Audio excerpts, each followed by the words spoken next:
आज से ठीक 365 दिन पहले मैंने अपना एक फेसलेस यूट्यूब चैनल स्टार्ट किया था और मेरा गोल बहुत ही सिंपल था, उस चैनल को जल्द से जल्द मोनेटाइज करना। लेकिन जहाँ मैंने सोचा था कि चैनल को मोनेटाइज करने में 6 महीने लग जाएंगे, वहीं 8 महीने के अंदर हमारे पास सिल्वर प्ले बटन था और 1 साल के अंदर उस चैनल से मैंने जितना अचीव किया है वो मेरी सोच से भी बात था। और चिंता मत कीजिए, मैंने अपने चैनल से क्या क्या अचीव किया है वो दिखाने के लिए मैं आपको वीडियो के लास्ट तक वेट नहीं करवाने वाला। अभी तक हमने अपने चैनल पे 14 मिलियन से भी ज्यादा व्यूज गेन कर लिए और $6,600 से भी ज्यादा अर्निंग की है। और ये अर्निंग सिर्फ एड रेवेन्यू से है, जो कि 5,60,000 के करीब होती है। लेकिन ये हमारी असली अर्निंग नहीं है। जो हमारी मेजर अर्निंग होती है वो होती है स्पॉन्सरशिप से, और उससे मैंने कितना कमाया वो मैं आपको वीडियो में आगे बताऊंगा। और साथ ही सिर्फ 365 डेज के अंदर मैंने 275K प्लस सब्सक्राइबर्स कैसे गेन किए वो पूरा system with road map with reality check मैं आपको बताने वाला हूँ। एंड बिलीव मी, जैसे जैसे चैनल ग्रो होने लगता है चीजें काफी ज्यादा खराब होने लगती है। एंड जो रिजल्ट्स बड़े यूट्यूबर आपको दिखाते हैं आपके सपनों को वैलिडेट करने के लिए, रियलिटी उससे काफी दूर है। लेकिन इस सब के लिए हमें शुरू से शुरू करना पड़ेगा। और अगर आप सोच रहे हैं कि मैं चैनल की स्टार्टिंग की बात कर रहा हूँ तो आप गलत है। असली गेम तो स्टार्ट हो गई थी 15 दिन पहले ही। और इस गेम का सबसे पहला हिस्सा था अपने लिए एक सही नीश ढूंढना। और अपने लिए नीश ढूंढते हुए मैं सोच रहा था कि इससे पहले भी तो मेरे काफी सारे चैनल थे, तो वो फेल क्यों हुए। और उसका रीजन ये था कि मैं लोगों को वो दिखा रहा था जो मुझे आता है, मैं उनको वो बता रहा था जो मुझे आता है, बजाय ये देखने के कि ऑडियंस को क्या नहीं आता और ऑडियंस को क्या नहीं पता। हर यूट्यूबर आपको यही बताता है कि जिस चीज में आपका इंटरेस्ट है उसे ही अपनी नीश बनानी चाहिए, लेकिन ये इन्फॉर्मेशन आधी है। रियलिटी में नीश 3 सर्कल से बनता है। पहला सर्कल आपका इंटरेस्ट होता है, दूसरा सर्कल आपकी मार्केट की जरूरत होती है और तीसरा सर्कल मोनेटाइजेशन होता है। जो भी चीज इन तीनों सर्कल के बीच में लाई करती है वो एक परफेक्ट नीश है, जो कि लॉन्ग टर्म में आपको फायदा देगी। अगर आप रैंडमली कोई नीश चूज कर लेते हो तो बहुत जल्दी आप उससे थक जाओगे और हो सकता है लॉन्ग टर्म में वो आपको इतना प्रॉफिट ना दे। सही तरह से नीश कैसे ढूंढते हैं इस पे तो मैंने ऑलरेडी एक डेडिकेटेड वीडियो बना रखी है, तो अगर आपने उसको नहीं देखा है तो पहले उसे देख लेना। नीश ढूंढने में और मार्केट को रिसर्च करने में मैंने पूरे 7 दिन लगाए। मैंने हर तरह की फेसलेस चैनल्स के आइडिया देखे और उनकी नीश भी पता करी। और उनकी नीश के साथ साथ मैंने ये भी देखा कि उनकी नीश में कितना CPM मिल रहा है। और ये सारी चीजें करने के बाद जो मैंने चीजें फिगर आउट करी थी वो आपकी स्क्रीन पे अभी दिख रहा होगा। मुझे ये तो पता चल गया था कि सबसे ज्यादा पैसा कहाँ पे है, तो मैंने बिना कुछ ज्यादा सोचे बस उस नीश को पकड़ लिया और उसी के साथ स्टार्ट कर दिया। लेकिन यहाँ पे मैंने एक गलती कर दी। ये नीश के जो CPM थे वो काफी सारे फैक्टर्स पे डिपेंड करते हैं एंड टाइप ऑफ मार्केट पे भी डिपेंड करते हैं। और क्योंकि मैं एक बिगिनर ही था जिसने ज्यादा चैनल मोनेटाइज नहीं कर रखे थे, तो मुझे इस चीज की नॉलेज तो नहीं थी। एज अ रिजल्ट मुझे पूरे $105,000 का नुकसान हुआ है। अब इतना बड़ा लॉस मुझे कैसे हुआ है ये मैं आपको वीडियो में आगे बताऊंगा जब हम रिवेन्यू वाले पार्ट को डिस्कस कर रहे होंगे। लेकिन तब तक के लिए हमारे पास एक नीश थी जिसके साथ मैं अपना चैनल स्टार्ट करने ही वाला था और मेरे अंदर जज्बा कूट कूट के भरा था। लेकिन जैसे ही मैंने उस नीश की एडिटिंग देखी मेरा सारा जज्बा 1 सेकंड के अंदर टूट गया, क्योंकि इस नीश के अंदर एडिटिंग टॉप लेवल चल रही थी और मुझे बी रोल से ऐड करने के सिवाय कुछ नहीं आता था। अब यहाँ पे मैंने एक गलती करी जो कि एज अ बिगिनर हर एक बंदा करता है। मैं अपने आप को कम्पीट करने लग गया था टॉप क्रिएटर्स की वीडियो से, जबकि मैंने कुछ क्रिएट भी नहीं किया था। मैंने पूरे 7 दिन लगाए ताकि मैं उनकी लेवल की एडिटिंग सीख सकूं, उनके लेवल को मैच कर सकूं। लेकिन ये सबसे बड़ी बेवकूफी थी। मैं एक मेंटल वॉर में चला गया था उन कॉम्पिटिटर्स के साथ जो ऑलरेडी अपनी नीश पे टॉप पे चल रहे थे, लेकिन वो वहां पे प्रैक्टिस करते करते पहुंचे थे, वीडियोस डालते डालते पहुंचे थे। और यहाँ मैं सोचा था कि मैं अपनी पहली वीडियो से उनको कम्पीट करने लग जाऊं। एज अ रिजल्ट 7 दिन और बीत गए थे और मैंने वीडियो बनाना स्टार्ट ही नहीं करा था। मैं बस सीखने में ही लगा हुआ था। अब ये सब चल ही रहा था कि मैंने रैंडमली एक जगह पे एक कोड पढ़ा जिससे मुझे एकदम से रियलाइज हुआ कि मैं कितनी बड़ी गलती कर रहा हूँ। वो कोड था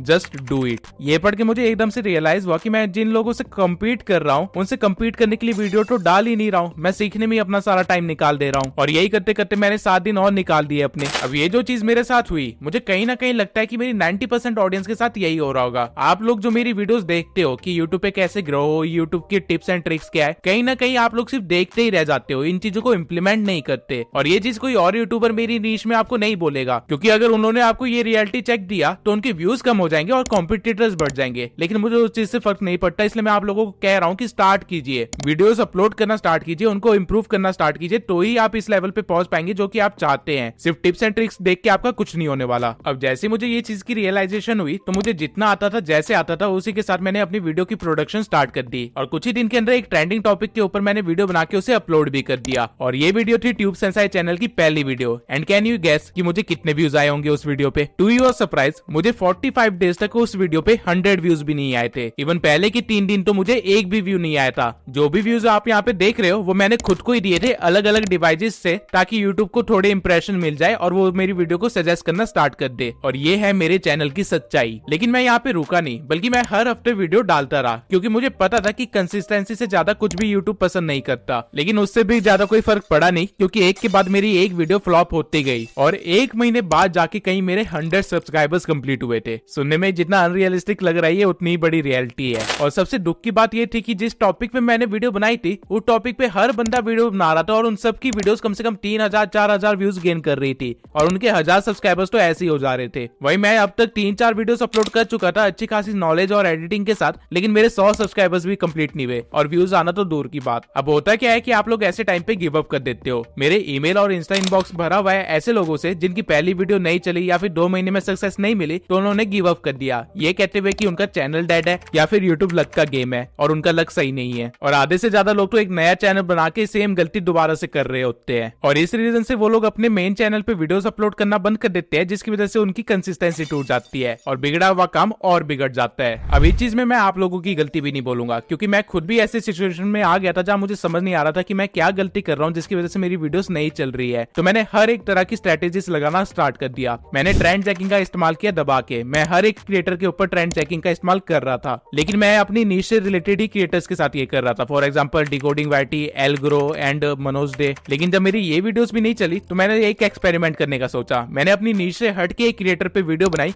एंड इट वर्कड। पहली बार मुझे किसी वीडियो पे एक दिन के अंदर 1000 व्यूज आए थे और मुझे समझ आ गया था कि इस क्रिएटर से रिलेटेड डिमांड तो है मार्केट में जिसे कोई फुलफिल नहीं कर रहा। तो मैंने उससे रिलेटेड और वीडियोस बनाई और फर्स्ट टाइम मेरी किसी वीडियो में 7 दिन के अंदर 40,000 व्यूज आए थे। That was the break even point for my channel. लेकिन ये एक ब्रेक इवन पॉइंट के साथ साथ एक डेड एंड भी था और ऐसा क्यों था ये मैंने अपनी इस वाली वीडियो में बता रखा है। तो अगर आप डिटेल में जानना चाहते हैं तो इस वीडियो को भी देख लेना, वरना आप वही गलती करेंगे जो मैं करने वाला था। अब 3 महीने में मैंने सिर्फ 173 सब्सक्राइबर्स गेन किए थे and this is the dark reality of faceless channel. But जैसे ही मैंने अपनी ये वाली वीडियो अपलोड करी थी मुझे 2000 सब्सक्राइबर पहुंचने में सिर्फ 1 हफ्ता लगा और सितंबर मंथ खत्म होते होते आई was having nearly 15,000 subscribers. 173 subscribers से लेके 15,000 सब्सक्राइबर्स तक पहुंचने के लिए मुझे सिर्फ एक वीडियो लगी, लेकिन उस एक वीडियो को बनाने के लिए मुझे 3 महीने की patience, consistent mental breakdown, market research, analysis, strategy building और काफी कुछ लग गया। Fast forwarding to 6 months of the channel मैंने 60,000 सब्सक्राइबर्स गेन कर लिए थे और डिकोडिंग वाईटी के बाद सबसे फास्टेस्ट ग्रोइंग चैनल बन गया था मेरा इस नीश के अंदर। सभी कॉम्पिटिटर्स जिनकी पहली ही वीडियो वायरल हो गई थी, जिन्होंने काफी ज्यादा सब्सक्राइबर्स गेन कर लिए थे सिर्फ एक वीडियो से, वो सब मेरे से पीछे हो गए थे और यहाँ तक पहुंचने के लिए मुझे सिर्फ 22 वीडियोस लगी। और ये वही टाइम था जहां मुझे रियलाइज हुआ कि एक फेसलेस चैनल रन करना कितना मुश्किल होता है, क्योंकि लोगों के पास कोई फेस नहीं होता जिससे वो एंटरटेन हो या जिसपे वो ट्रस्ट कर सके। इसलिए आपको रेगुलरली खुद को अपडेट करते रहना पड़ता है। 1 सेकंड की भी चैन की सांस लेना पॉसिबल नहीं था मेरे लिए उस टाइम पे। कहने के लिए तो 22 वीडियो कोई ज्यादा नहीं थी अगर ये एक फेसलेस चैनल ना होता तो, लेकिन क्योंकि ये एक फेसलेस चैनल था तो मुझे लोगों को अपने कंटेंट पे हुक करके रखना बहुत ही मुश्किल हो गया था, क्योंकि लोगों को इन्फॉर्मेशन नहीं चाहिए। Yes, you heard it right. मैंने अपने चैनल की स्टार्टिंग में यूएसपी ट्रांसपेरेंट इन्फॉर्मेशन बनाई थी, यानी कि मैं चाहता था कि लोग मेरे चैनल को इस वे में जाने कि यहाँ पे कोई भी इन्फॉर्मेशन गलत मिल ही नहीं सकती, और ये हुआ भी। बट ये चीज मुझे और ज्यादा आगे नहीं ले जा सकती थी, क्योंकि लोगों को इन्फॉर्मेशन नहीं चाहिए, उनको इन्फोटेनमेंट चाहिए, यानी कि इन्फॉर्मेशन विद एंटरटेनमेंट। और ये एक फेसलेस चैनल के लिए अपनी स्क्रिप्टिंग के थ्रू या फिर अपनी एडिटिंग के थ्रू करना ही पॉसिबल है। लेकिन अब मैंने नीश ऐसे चूज करी थी जहाँ पे अगर मैं स्क्रिप्टिंग को थोड़ा ज्यादा एंटरटेनिंग कर दूं तो एक्चुअल नॉलेज भूल ही जाएंगी जो मैं देना चाहता हूँ। तो मेरे पास एक ही रास्ता बचा था, जो कि था एडिटिंग को इम्प्रूव करना, and I improved it a lot. मेरी पहली वीडियो और 6 महीने बाद की वीडियो एडिटिंग में जमीन आसमान का अंतर था, लेकिन ये डिफरेंस लाने के लिए काफी सारे स्लीपलेस नाइट्स लगे, ओवर टाइम हार्डवर्क लगा, सैक्रिफाइसेस लगे, और लिटरली मैं हर महीने बीमार पड़ ही रहा था, क्योंकि मेरी बॉडी को रेस्ट चाहिए था जो कि मैं उसे प्रोवाइड नहीं कर रहा था। और ये एक बहुत ही बड़ी गलती थी जो मैं आपको सजेस्ट नहीं करूंगा, क्योंकि इसकी भरपाई मैं अपने पर्सनल लाइफ में अभी तक कर रहा हूँ। बट मैं यहाँ पे भी सेटिस्फाइड नहीं था, क्योंकि मेरी कोई भी वीडियो अभी तक मिलियन व्यूज टच नहीं की थी। तो ऑफिशियली मैं कभी ये नहीं बोल सकता था कि मेरी वीडियो वायरल चली गई। इसलिए मेरा अगला टारगेट अपनी वीडियो पे 1 मिलियन व्यूज लाना बन गया, और ये मैंने अचीव भी किया, लेकिन बहुत ही गलत तरीके से। अब मैं आपको एक और डार्क रियलिटी बताता हूँ सोशल मीडिया की। सोशल मीडिया पे अगर आप व्यूज पाना चाहते हैं तो नेगेटिव बन जाओ, क्योंकि लोगों को सही से ज्यादा गलत देखने में मजा आता है। यही रीजन है कि रजत दलाल, एल्विश यादव जैसी कंट्रोवर्सीज इतनी वायरल होती है, और ध्रुव राठी की ज्यादा व्यूज आने के पीछे का कारण भी यही है। अब मुझे ये चीज पता तो थी, लेकिन मैंने इसे कभी इस्तेमाल नहीं किया था। बट मैंने जब इस चीज का इस्तेमाल किया, आप यकीन नहीं करेंगे, मेरी वीडियो ने एक्चुअल में 1 मिलियन व्यूज क्रॉस कर लिए। सिर्फ अपलोड करने के एक दिन में उस वीडियो पे 100 के व्यूज आ गए थे, जो कि अभी तक इस चैनल के फास्टेस्ट व्यूज हैं। मैं इस वीडियो का title how to start YouTube in 2024 रखने वाला था, बट एंड मोमेंट पे मैंने सोचा कि इस टाइटल को चेंज करके थोड़ा नेगेटिव और डिमोटिवेटिंग करते हैं, एंड इट वर्कड। मैंने वीडियो के अंदर इन्फॉर्मेशन पूरी सही दी थी और काफी वर्दी इन्फॉर्मेशन दी थी, लेकिन स्टिल लोगों ने मुझे कमेंट्स में काफी गालियां लिखी। और उस दिन मुझे रियलाइज हो गया कि लोगों को खुद भी नहीं पता कि वो कितने इजीली मैनिपुलेट किए जा सकते हैं। और मेरी इस थिंकिंग को वैलिडेट करने के लिए मेरे मेरे पास एक और रीजन था। उस वीडियो से जस्ट ठीक पहले मैंने एक और 47 मिनट की वीडियो अपलोड करी थी और वो भी एक बहुत ही ट्रेंडिंग टॉपिक पे, बहुत ही इंफॉर्मेटिव वीडियो। लेकिन उस वीडियो को 100 के व्यूज क्रॉस करने में पूरे एक हफ्ता लगा और 1 मिलियन क्रॉस करने के लिए उसे 52 डेज लगे। Now I was having two option, या तो मैं नेगेटिव टाइटल्स के साथ ही वीडियो बनाता रहूं जैसा कि मनोज डे करता है और लोगों की गालियां खा खा के अपना काम चलाता रहूं, या फिर मैं और मेहनत करके और अच्छी वीडियो बनाता रहूं और उम्मीद करूं कि मिलियन व्यूज आ ही जाएंगे। और मैं सेकंड मेथड को चूज किया, जिसकी वजह से आज तक उन वीडियोस के बाद मेरी किसी भी वीडियो पे मिलियन व्यूज तो नहीं आए हैं। अब ये चीज मैंने आप लोगों के साथ शेयर इसलिए करी क्योंकि जैसे जैसे आपकी ग्रोथ होगी आपके नीड बढ़ते जाएंगे, आपकी वांट्स बढ़ती जाएंगे और उसकी वजह से हो सकता है आप अपनी मोरालिटी को भूल के कुछ गलत कदम लेना स्टार्ट कर दे। लेकिन आपको ऐसा नहीं करना है। आप लोग मेरे सब्सक्राइबर्स हैं और मैं नहीं चाहता कि आप लोग कभी ऐसा कुछ गलत काम करे। बट अगेन यहाँ पे एक और डार्क रियलिटी है। डजंट मैटर आप कितने भी अच्छे बन जाओ, लेकिन अगर आप सोशल मीडिया पे हो तो आपको गालियां तो पड़ेगी ही पड़ेगी और आपको बेमतलब का हेट भी मिलेगा। और ये चीज मुझे तब रियलाइज हुई जब मैंने रिसेंटली अपनी एक लाइफ स्टोरी वाली वीडियो शेयर करी थी। उस वीडियो में मैंने कोई भी चीज बढ़ा चढ़ा के नहीं बोली, एक भी चीज झूठ नहीं बोली। जो चीज मुझे जैसे याद थी मैंने वो बता दी, लेकिन लिटरली लोगों ने वहां कमेंट में लिख दिया कि मैं फेक बोल रहा हूँ या फिर गालियां देना स्टार्ट कर दिया मुझे। और जब मैंने उन लोगों से कमेंट में पूछा कि वो ऐसा क्यों सोच रहा है कि मैंने फेक बोला है, तो उनके पास कोई एक्सप्लेनेशन नहीं था, बल्कि उल्टा वो 2 गालियां और दे रहे थे मुझे। अब मैंने कभी अपने चैनल पे कुछ ऐसा तो नहीं किया था कि जिसकी वजह से मुझे गालियां पड़े, ना ही मैं किसी कंट्रोवर्सी वगैरह में आया था, लेकिन स्टिल मुझे गालियां पड़ रही थी। और ये देखते हुए मुझे ये रियलाइज हो गया कि जैसे जैसे तुम्हारी पर्सनल ग्रोथ होगी, चैनल की ग्रोथ होगी, वैसे तुम्हारे हेटर्स भी ग्रो होंगे और हेटर्स बनाने के लिए तुम्हें कुछ करने की जरूरत नहीं है, वो खुद ही बन जाएंगे। अब ये एक ऐसी चीज थी जिससे मैं बहुत ही ज्यादा अनजान था, क्योंकि सोशल मीडिया पे कभी इतनी ज्यादा फेम मुझे मिली नहीं थी पहले।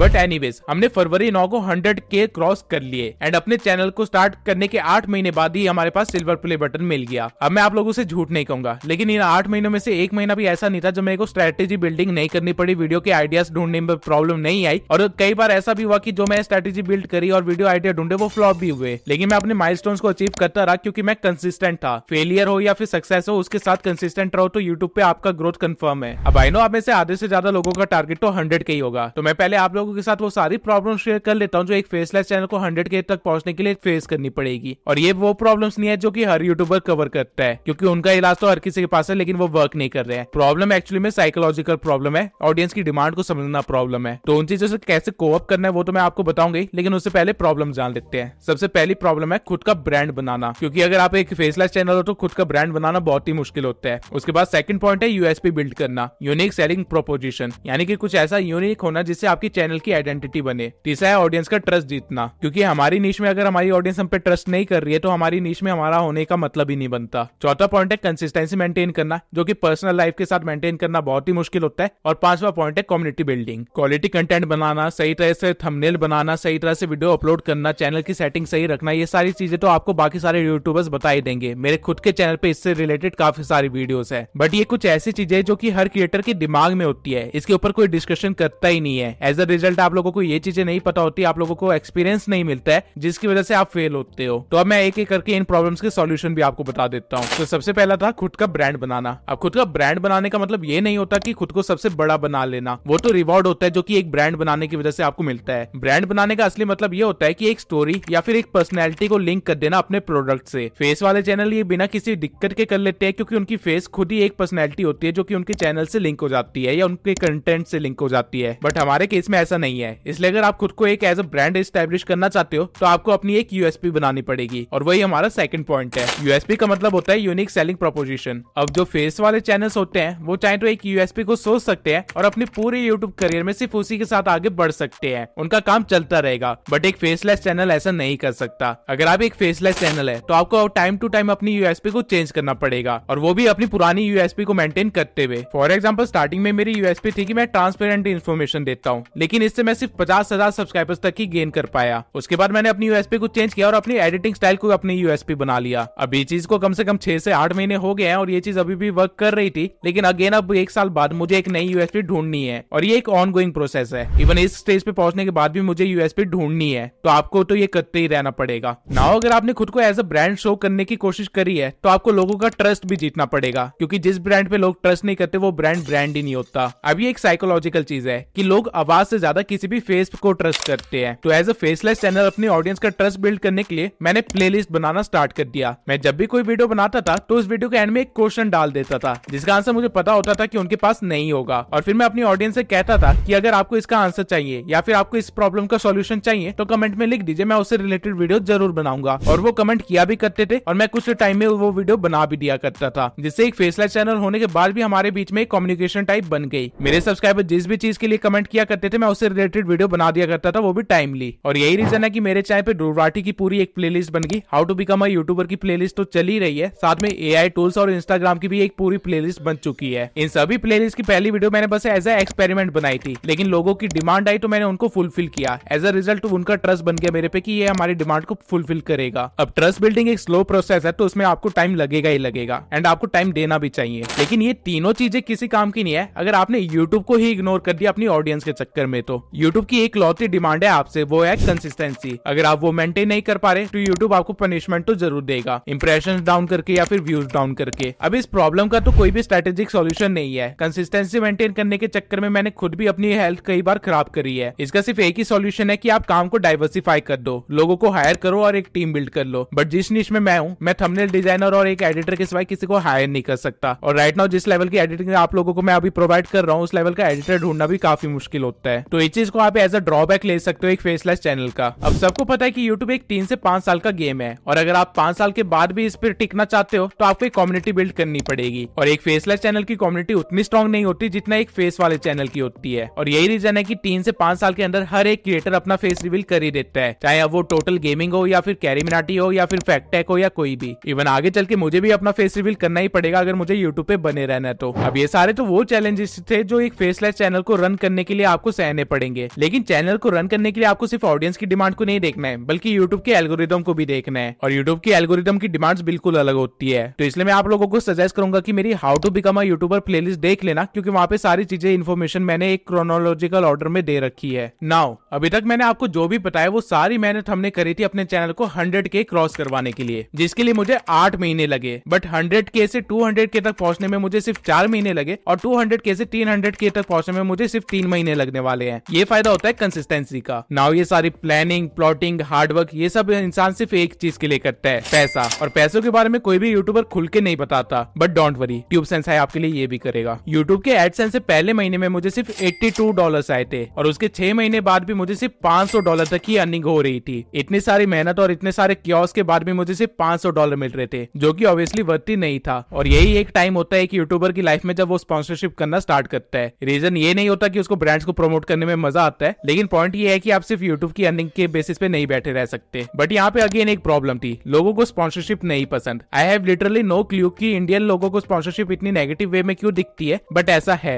मैंने कभी भी किसी बैटिंग ऐप या फिर किसी स्पैमिंग कंपनी की स्पॉन्सरशिप नहीं करी, क्योंकि मैं खुद उन चीजों को गलत मानता हूँ। ऑल्दो वो कंपनीज 10-10 लाख देने के लिए तैयार है right at the moment, but इनको करना मेरे लिए सही नहीं है, क्योंकि मैंने जो अपनी ऑडियंस के साथ ट्रस्ट बनाया था वो टूट सकता है। मेरी ऑडियंस काफी हद तक बच्चे ही हैं, तो वो बड़े इजिली इन्फ्लुएंस हो सकते हैं और एक गलत काम कर सकते हैं। बट अगेन यही काम अगर फुकरा इंसान कर रहा होता है, एल्विश यादव कर रहा होता है, या फिर कोई बड़ा यूट्यूबर कर रहा होता है, तो लोगों को इससे कोई फर्क नहीं पड़ता। अंटिल कोई छोटा यूट्यूबर कर रहा है तो उसको गालियां पड़ेगी, लेकिन बड़े यूट्यूबर को कोई कुछ नहीं बोलता। और ये एक डार्क रियलिटी है इस इंडस्ट्री की। और मुझे जब भी कोई स्पॉन्सरशिप आती है तो मैं हमेशा ट्राई करता हूँ कि उन स्पॉन्सरशिप के थ्रू भी मैं अपनी ऑडियंस को एजुकेट कर सकूं, उनको नॉलेज दे सकूं। But as I said, doesn't matter आप कितने भी अच्छे काम कर लो, सोशल मीडिया पे आपको गालियां तो पड़ेगी ही पड़ेगी। मैं हमेशा स्पॉन्सरशिप वही लेता था जो मेरी नीश से रिलेटेड हो, और जो भी स्पॉन्सरशिप मेरे पास आती थी मैं हमेशा ट्राई करता था कि मेरी ऑडियंस उससे मैक्सिमम प्रॉफिट निकाल सके। इसलिए मैं स्पॉन्सर्ड ऐप या वेबसाइट के थ्रू भी नॉलेज देने की कोशिश करता था, और ना ही मैंने कभी किसी स्पॉन्सरशिप की बेमतलब की तारीफ करी। जो काम उनका अच्छा था मैंने उसको प्रेस किया, जो काम उनका अच्छा नहीं था वो मैंने किसी वीडियो में या कमेंट में जाके बता ही दिया कि ये अच्छा काम नहीं है इनका, ये मत करना। बट स्टिल लोगों ने मुझे ये कमेंट किए हैं, और ये चीजें आपके साथ भी होगी। ऑडियंस को इस चीज से कोई फर्क नहीं पड़ता कि आपने उनके लिए क्या किया है या फिर क्या कर रहे हो, उनको सिर्फ इस चीज से फर्क पड़ता है कि उनका काम निकल जाए। एंड सॉरी टू से, बट ये एक डार्क रियलिटी है कि ऑडियंस की भी डबल स्टैंडर्ड्स हैं। अगर कोई बड़ा यूट्यूबर या फेस वाला चैनल कोई अगर कुछ ऐसा गलत प्रमोट कर भी रहा है, भले वो ट्रेडिंग के थ्रू हो या फिर गैमलिंग ऐप हो या फैंटेसी ऐप हो, तो लोग उसको भी देख लेते हैं, उनसे इन्फ्लुएंस होकर काम शुरू भी कर देते हैं। लेकिन अगर एक फेसलेस चैनल होकर आपने ये गलती करी तो आपको जो गालियां पड़ेंगी उससे आपको सिर्फ भगवान ही बचा सकता है। अब एक बार ऑडियंस की साइकोलॉजी को साइड रख के मैं आपको एल्गोरिदम का भी बता देता हूँ कि स्पॉन्सर्ड वीडियो से एल्गोरिदम पे क्या फर्क पड़ता है। आप जब भी कोई स्पॉन्सर्ड वीडियो करोगे तो आपको हमेशा उस पर कम व्यूज आएंगे। एज अ रिजल्ट जो आप अगली वीडियो डालोगे उस पर भी कम व्यूज आएंगे, क्योंकि पहली वीडियो पे जब कम व्यूज आए थे तो आपके रिटर्निंग व्यूज कम हो गए थे, और अगली वीडियो जो आपने डाली यूट्यूब ने उसको उतने ही लोगों को दिखाया जितने ने पिछली बार आपकी वीडियो देखी थी। तो मतलब आपका एक रेशियो गिर जाता है रिटर्निंग व्यूज का। लेकिन इससे टैकल करने का एक सॉल्यूशन है जो मैंने फाइंड आउट किया था और मेरे लिए वर्क करता है। आप जब भी कोई स्पॉन्सर्ड वीडियो डाल रहे हो तो उसकी अगली वीडियो को कोई ऐसी डालना जो बहुत ही ज्यादा ट्रेंडिंग हो, या फिर एक बहुत ही जनरल ऑडियंस के लिए हो, बहुत ही ब्रॉड कैटेगरी का कोई टॉपिक उठा के डालना जिसको बहुत ज्यादा लोग देखे। अगर आप ऐसा करते हो तो आप अपने ऑडियंस को मेंटेन कर पाओगे, अपने व्यूज को मेंटेन कर पाओगे, वरना आपका चैनल धीरे धीरे डेड हो जाएगा। एंड ट्राई करना कि ज्यादा स्पॉन्सरशिप ना करो, आप कितना कंटेंट डाल रहे हो उस हिसाब से देख के स्पॉन्सरशिप करना, अदरवाइज मत करना। अब मैंने फाइनेंशियल एक्सपेक्ट को लेकर आपको ऑडियंस का माइंडसेट भी समझा दिया और आपको खुद को कैसी चीजें मेंटेन करनी है एल्गोरिदम के साथ वो भी बता दिया। अब मैं आपको ये भी बता देता हूँ कि मैंने अभी तक स्पॉन्सरशिप से कितनी अर्निंग करी है। अब क्योंकि मैं एक फेसलेस क्रिएटर हूँ तो ऑब्वियसली मैं ज्यादा स्पॉन्सरशिप तो नहीं कर सकता था, इसलिए एक साल के अंदर मैं सिर्फ 7 लाख ही अर्न करे स्पॉन्सरशिप से। और एक रीजन ये भी था कि मैं बेमतलब की स्पॉन्सरशिप नहीं करता, जो चीज मुझे लगता है मेरे ऑडियंस के काम आ जाएगी सिर्फ उन्हीं की स्पॉन्सरशिप करता हूँ। अदरवाइज जितने मेरे सब्सक्राइबर है इतने में आराम से कोई बंदा कम से कम 20 लाख तक की स्पॉन्सरशिप तो कर ही सकता है और इतने अर्न कर सकता है एक साल के अंदर। अब अगर आपको स्टार्टिंग में याद हो तो मैंने कहा था कि मुझे $105,000 का नुकसान हुआ है, तो अब उसके पीछे का भी आपको बता देता हूँ रीजन क्या है। रिसेंटली मैं एक फॉरेनर यूट्यूबर को देख रहा था जिसने अपनी अर्निंग रिवील करी थी और वो हमारी नीश का ही है। एंड टू माय सरप्राइज उस बंदे को अपनी वीडियोस के ऊपर $8 से लेकर $9 का सीपीएम मिल रहा है, वहीं मुझे अपनी वीडियोस पे मुश्किल से $0.53 का सीपीएम मिल रहा है। जस्ट बिकॉज मेरी वीडियोस हिंदी में है तो इस चीज का मुझे नुकसान भी हो रहा है, वरना जितने भी मैंने एक साल के अंदर अभी गेन किए हैं उसको अगर मैं मल्टीप्लाई कर दूं उस सीपीएम से जो उस फॉरेनर को मिल रहा है तो मेरे आराम से $105,000 तक बन रहे थे। अगर इंडियन रुपीज में कहूं तो ये कुछ 80 लाख के भी ऊपर है। लेकिन आप लोग सीपीएम और आरपीएम को बढ़ा सकते हो। अगर आप लोग चाहते हो कि मैं इस टॉपिक को भी कवर करूं और डिटेल में बताऊं कि आप ऐसा कैसे कर सकते हो तो कमेंट सेक्शन में लिख देना, मैं इसके ऊपर वीडियो जरूर बनाऊंगा। नाउ जिस तरह मैंने ये चैनल स्टार्ट किया था और जैसे इसके स्टार्टिंग के 3 मंथ्स निकले थे उस हिसाब से तो मैंने इस चैनल को 365 डेज में काफी ज्यादा ग्रो कर लिया है और मैंने काफी कुछ अचीव भी किया है इससे, तो मैं इसके लिए काफी ग्रेटफुल भी हूँ। एंड द रीजन मैंने आप लोगों के साथ ये सारी इनसाइडर इन्फॉर्मेशन और रियलिटी चेक्स दिए हैं वो ये है क्योंकि स्टार्टिंग में कोई यूट्यूबर ऐसा नहीं था जो मुझे ये सारी चीजें बता देता। अगर किसी ने मुझे बताया होता तो मैं बेटर स्ट्रेटेजीज के साथ आता, बेटर रिजल्ट्स देके आता, लेकिन अगेन सबने इस चीज को छुपाने का सोचा, पता नहीं क्यों। तो मैं नहीं चाहता कि आप लोगों के साथ ऐसा हो, इसलिए मैंने सब कुछ आपको बता दिया ट्रांसपेरेंट रह के। आई होप आप लोगों की ये 365 डेज की स्टोरी उतनी ही इंटरेस्टिंग लगी हो जितनी ही एक्साइटिंग ये मेरे लिए एक्चुअल में थी। और अगर आप लोग इस आवाज के पीछे की शक्ल देखना चाहते हो तो जल्दी से 500K करवा दो, मैं 500K के बाद अपना फेस रिवील कर दूंगा। लेकिन तब तक मैं आप लोगों को एक चैलेंज भी देना चाहता हूँ, 365 डे चैलेंज फॉर यूट्यूब। मैं चाहता हूँ कि आप लोग अपना एक नीश डिसाइड कीजिए और 365 डेज तक उस पर वर्क कीजिए, अच्छे अच्छे कंटेंट डालिए। मैं आप लोगों के लिए इंस्टाग्राम पे एक स्पेशल कम्युनिटी और ग्रुप बनाने वाला हूँ, तो अगर आप लोग अपना चैनल स्टार्ट करते हैं, मुझे अपनी स्टोरी में टैग करते हैं इंस्टाग्राम पे, और अगर मुझे आपका चैनल वर्थी लगता है अपनी कम्युनिटी में ऐड करने के लिए, तो मैं आप लोगों को एक ग्रुप में ऐड करूंगा जहाँ पे आप जैसे और भी हसलर्स होंगे, ताकि आप लोग एक दूसरे की हेल्प करते हुए आगे बढ़ सके। मैं टाइम टू टाइम उस कम्युनिटी के अंदर आके आप लोगों को गाइड भी करता रहूंगा, लेकिन बहुत सारे काम होने की वजह से मैं ज्यादा एक्टिव नहीं रह पाऊंगा, इसलिए मैं चाहता हूँ कि आप लोग ग्रुप में ऐड हो जाए और एक दूसरे की हेल्प करते हुए आगे बढ़े। तो अगर आपको इस कम्युनिटी के अंदर ऐड होना है तो सबसे पहला काम आपको ये करना है कि आपको चैनल बना के उस पर कम से कम 10 वीडियोस डालनी है और उसके बाद मुझे इंस्टा स्टोरी पे टैग करना है विद हैशटैग